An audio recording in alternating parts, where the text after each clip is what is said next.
Hi guys, with the new year upon us, I thought I would talk about the gear that impressed me most over the last calendar year, as well as the gear that I use the most. I made about 150 videos, all fantastic, for this channel, so I'll talk about what I use on a daily basis. And yes, most people are out wearing tuxedos, sipping champagne, having fun with friends. Well, I like to do it right. Stay home in my robe, talking about cameras. Still got the pinky out though. Gotta stay classy, people.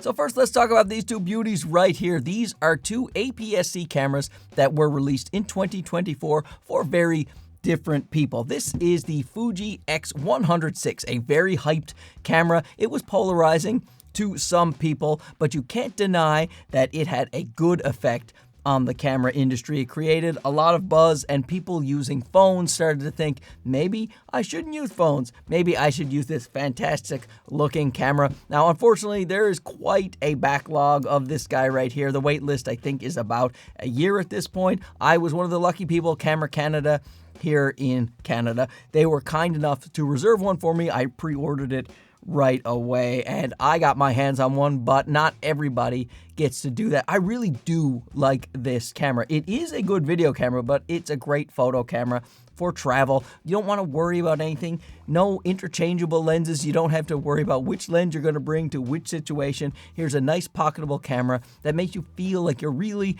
taking a photograph. I never remember taking a photograph with my phone, but I always remember the photograph when I take it with a real camera. And I love this. I love what it did to the camera industry, and I really do think this has its place. Now, this guy right here is one of two releases from Sony. The other release is the Sony A1 Mark II, and that is a full-frame camera, Sony's flagship, the best of the best. Wonderful camera, perfect in almost every way, except price. A very, very expensive camera. I could probably buy 6 or 7.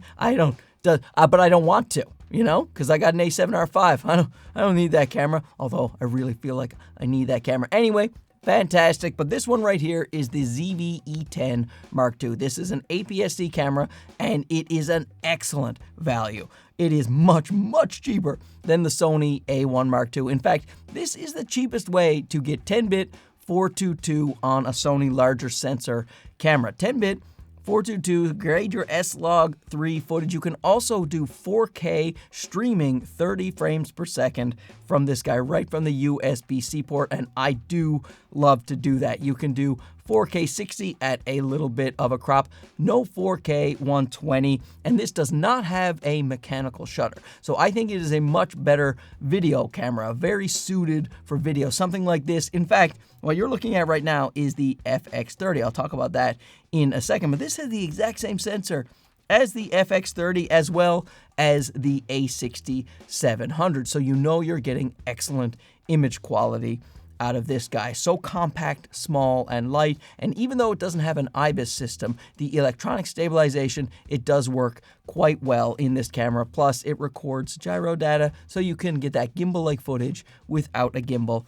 with this bad boy right here. Great for your main A angle, or if you have other cameras from Sony, you can just pair it up with this one right here and have multiple angles. It is a very cost-effective way to get excellent image quality from several angles. I love this camera. However, if you have a few bucks to spare, and especially if you're into photography, the A6700 is a better value proposition in that it is Sony's best value camera. The kitchen sink is in this thing. It has a real IBIS system, so it only crops in 10% with electronic stabilization versus the 33% of the ZV-E10 Mark II. It has a mechanical shutter, so you don't have to worry about any kind of rolling shutter, any kind of banding or flickering lights. Just stick it in mechanical shutter. This also does 4K 120, so you get that buttery smooth slow motion. Also can do 4K 30 USB-C streaming, so it can do everything the ZV-E10 Mark II can do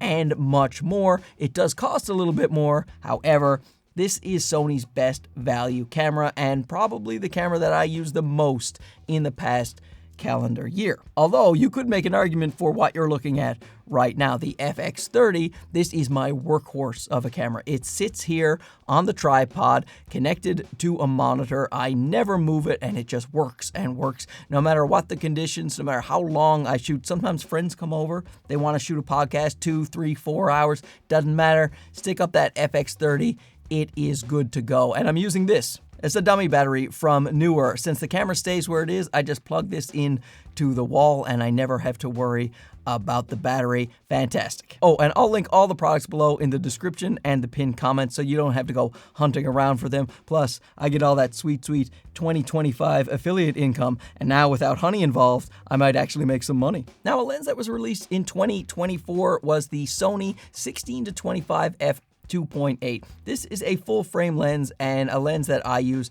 very often. It is attached to my little ZV-E1, and with the ZV-E1, you have that dynamic active stabilization. It is so smooth. However, it does crop in a fair bit, so it's great to have that 16mm focal length. I love taking this for travel when I'm doing the vlogging type stuff, if I'm at conferences and I have other people in the shot. Just a wonderful combination, not a dirt cheap lens, but I don't regret it one little bit. I was about to buy the Sony 16-35 f2.8, but that is a much bigger lens and more expensive, and I almost never use the 25-35mm focal range when I am using my ZV-E1 camera. But when I am using an APS-C camera for vlogging, like this guy right here, the ZV-E10 Mark II or the A6700, I will use the Sony 11mm f1.8. There is a budget alternative, and I'll get to that in a second, but the 11mm f1.8, I don't have it here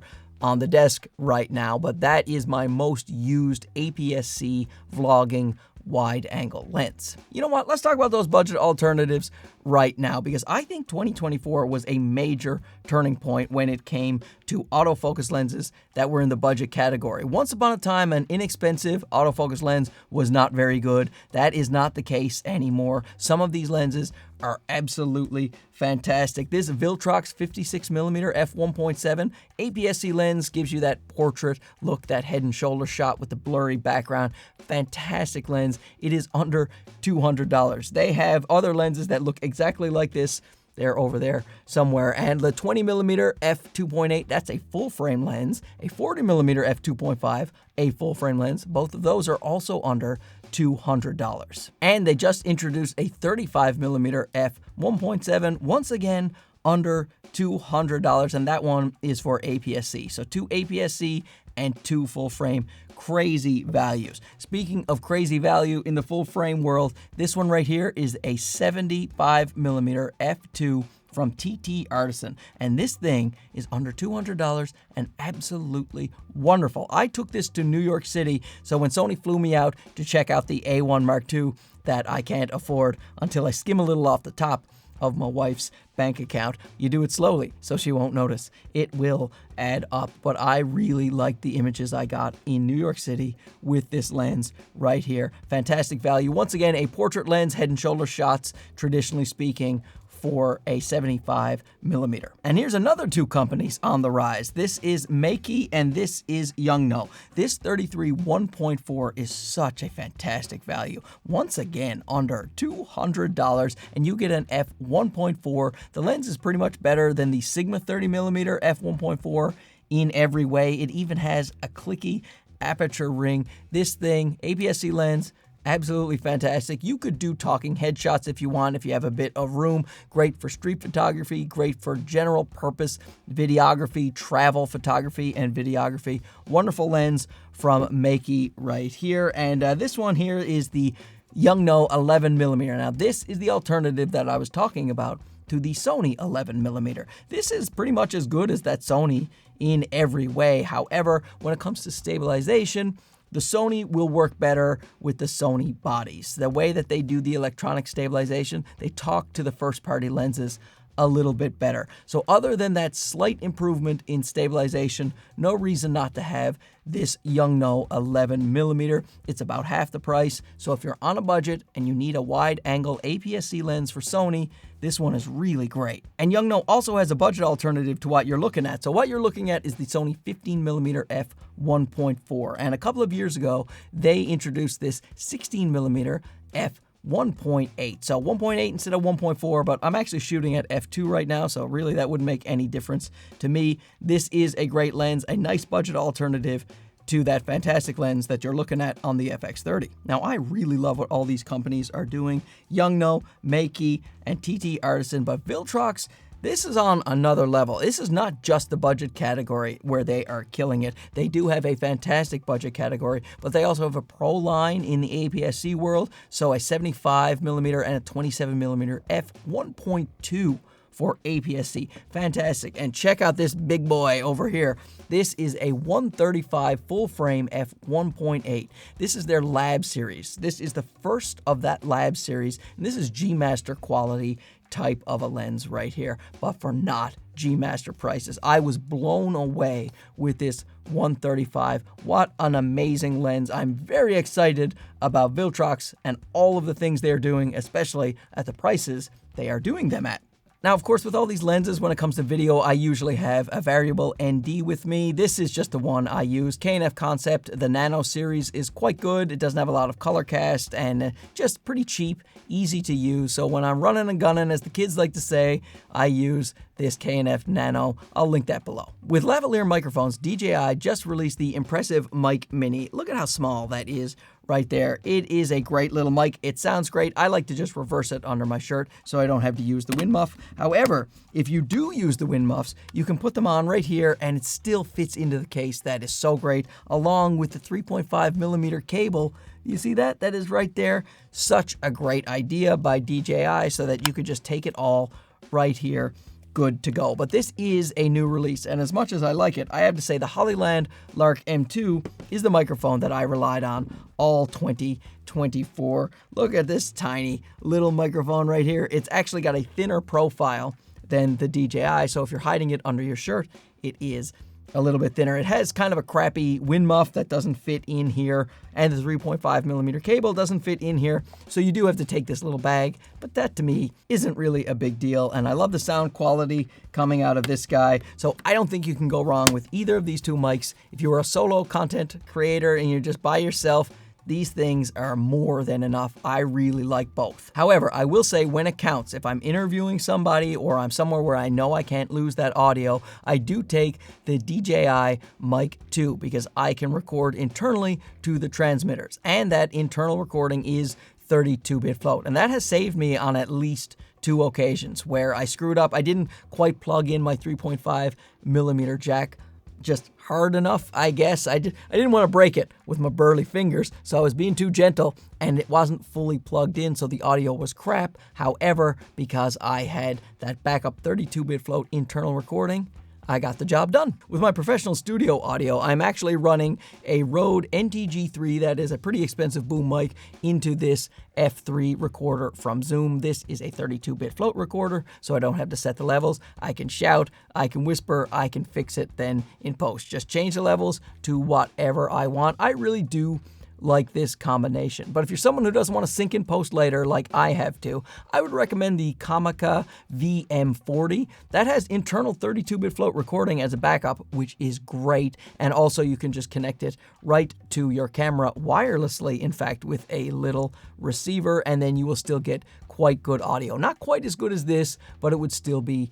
very good. However, this video is about what I used all year long, and this is what I used all year long. And the VM40 is a product that impressed me this year, so that keeps with the theme. With action cams, sometimes I like to go on photo walks. I stick a little action cam on my chest, wear a little husky harness, and I walk around the city. And I have been using the DJI Action 4. That was my main one, but now that the Action 5 is out, this is the one I am going to be using. It is just a better action cam than the 4 in almost every way, and it's better in low light, so this is going to be my daily driver for my action cam. For gimbals, I have to say the most impressive gimbal this year is the Zhiyun Cinepeer Weebill 3E. Impressive because it can do pretty much everything the Weebill 3S can do, which means it can handle a pretty big payload and do it very smoothly. However, since it's the Cinepeer line, it is their budget line, a very budget-friendly gimbal that can do it all. If you're looking for your first gimbal and you have a decently big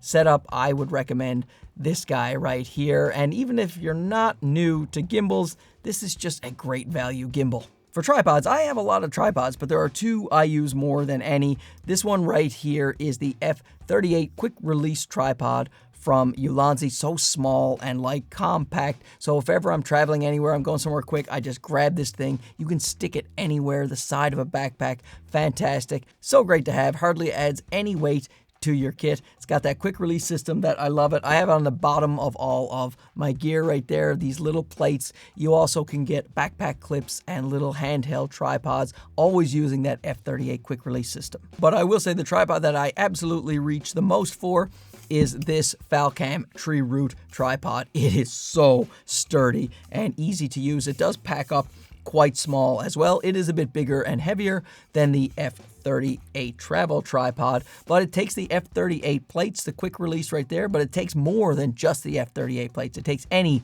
Arca Swiss plate. Peak Design, or if you have a small rig cage, whatever you have, clicks right in here. And it is easily, it's probably the sturdiest tripod I have, and it is a travel tripod. So you have windy conditions, you're trying to take long exposures. Boy, oh boy, can't beat this tripod. It is not dirt cheap, but to me, it is worth the money. Now, I have a few different monitors, but the Ninja 5 is easily the one I use the most. Right here on the back, that is a hard drive and SSD because you can record to this thing. I'm often recording my menus or I'm doing camera tests and I need to record the footage, so I will use this. It's also just a great monitor. The touchscreen is really easy to use. It is a bit pricier than some other monitors. However, this is the one that I use on a daily basis. I'm always recording on it, and I'm always using it here on the FX30. I just took it off to demonstrate this right now. And of course, don't forget the purple Gerald Undone cable. He gave this to me for free because we're friends. I mean, he's not here celebrating New Year's with me, but we're friendly. So let me know down below what is the gear you use the most in 2024, and we can have a nice little discussion about it. Now, if you don't mind, I'm going to go back to sipping my champagne alone here in my studio. I don't care. Look, I got cameras and lenses. I don't need people or friends. Thanks for watching this. Talk to you again soon. Okay, bye-bye. Should all acquaintance be forgotten, never